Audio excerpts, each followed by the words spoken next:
Another famous quote by Warren Buffett is, when there's greed in the market, be fearful, and when there's fear in the market, be greedy. That was the exact same mindset that I applied to get to where I am all the time. Like there's two, you can be positive, you can be negative, right? You can be a positive thinker looking for opportunities, or you can be a negative person, take an opportunity and spin it negatively. I kind of like to, I'm a glass half full kind of guy, but I don't like to get too half full, right? It's kind of like I like to stay right in the middle. I analyze both sides of it, and I'm going to lean towards making a move. What's some advice for you on staying positive? How do you get yourself around the right people that can inspire you in a negative environment that's never going to get better, in my opinion? Social media and all that stuff. Yeah. How do we insulate ourselves so that we can avoid that negativity and continue to put our money to work? Yeah, obviously you have to listen to the right people. If you're always listening to negative people, you are somewhat of a product of your environment, right? And your environment doesn't necessarily have to be physical, right? So if you're always listening to negative people, you're going to turn negative, probably, or you're gonna have a negative outlook on whatever you're being sold, right? And then not only that, but I think you need to pay attention to people that are in the positions, or have been in the positions, or are headed in the position that you want to be in. So and true, how are you going to get into those positions? How are you going to get into those positions? Listening to people that never make moves. You're not going to be able to accomplish anything if you don't make any moves. And there's always going to be an argument for not making a move. All the time, like what you just said. There's always an argument. As you're saying this, Dan, I'm thinking to myself, like I'm thinking of my social circle. Let's say there's 100 people or so, friends, family, extended family, whatever. I'm trying to pull out of my immediate circle the number of people that I could go to right now and say, hey, let's talk about real estate investing. And they'd be like, oh yeah, like they would be excited about it. Every one of those people would be negative. The average person, right? Yeah. My parents, my brother, my sister, my sister-in-law, my brother, like everybody would come at me with the negative side of, oh, now's not a good time. Now's not a good time. And I think to your point, why would I go to them? Yeah. Right. I know what they're going to say. Why don't I go to somebody like yourself or other experienced investors or people that have gotten to a higher level? I bet you they're going to have a very different story. I'll tell you than this. The average person. Yeah. I'll tell you this. The people that I see that are always posting about negative shit, especially on Twitter, especially online, they rarely have anything to, write home about, or they've rarely accomplished something of substance. This is key. Do you get what I'm trying to say?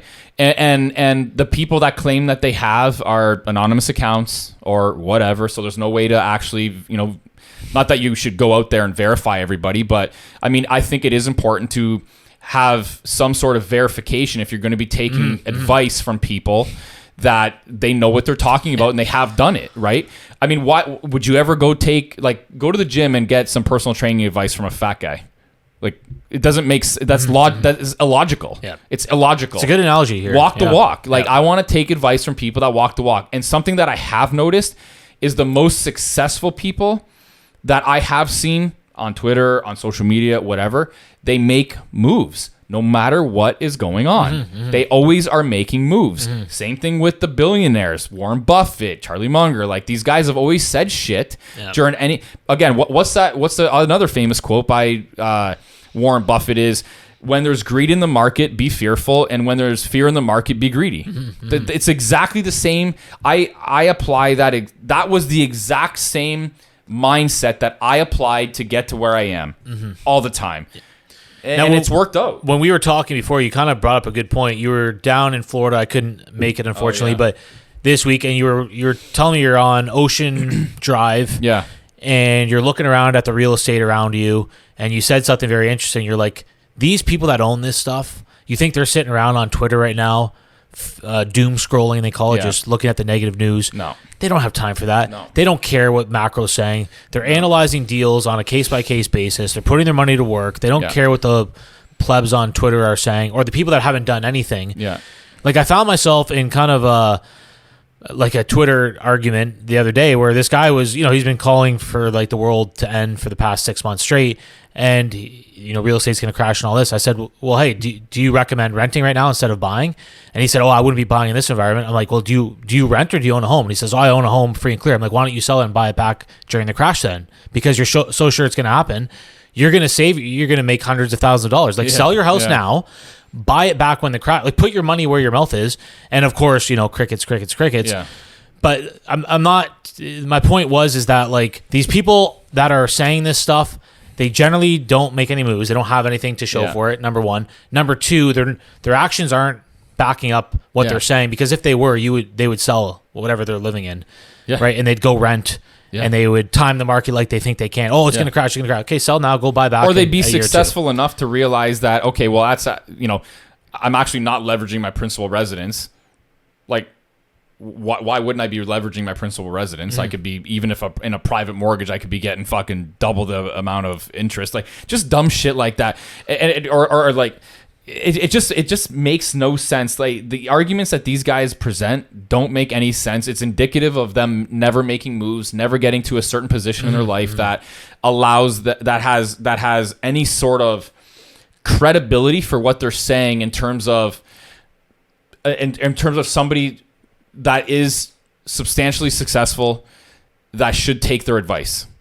It really doesn't make any sense. Yeah. They're pulling viewership and they're pulling their clout based off negativity. And that is it. That's it. And people love it. People love the negative. It's contagious. It really is. And it's fucking contagious. It sells 100%. So if you want to insulate yourself from that, you would recommend tune out the noise. You have to. Surround yourself with experienced, successful people as much as you can. You can do that on social media now, by the way, which is awesome, right? You can listen to high-level people that are on podcasts that have made, gotten to levels that you'll never get to probably, but you can get inspiration from them and insulate yourself from the negativity. Yeah, it's so important to do that. Yeah, it's massive. So and then tune out the news. Like, macro is so terrifying if you believe it. It'll never be clear. The macro picture will never be like, oh, everything's great, go buy real estate. No macro analyst will ever say that to you. No news talking head. They can't say it. They can't say it. They won't say it. They'll never say it. If you're waiting for those people to tell you, folks, you're going to be on the sidelines until the day you die. Yeah, seriously. Anyways, man, glad to be back on. We'll just cut this out, but glad to be back on Pull the Trigger podcast. But we'll do that. We'll add that in there. Yeah. No, it's good. Yeah, well, very, very real estate focused podcast. Exactly how we're making moves.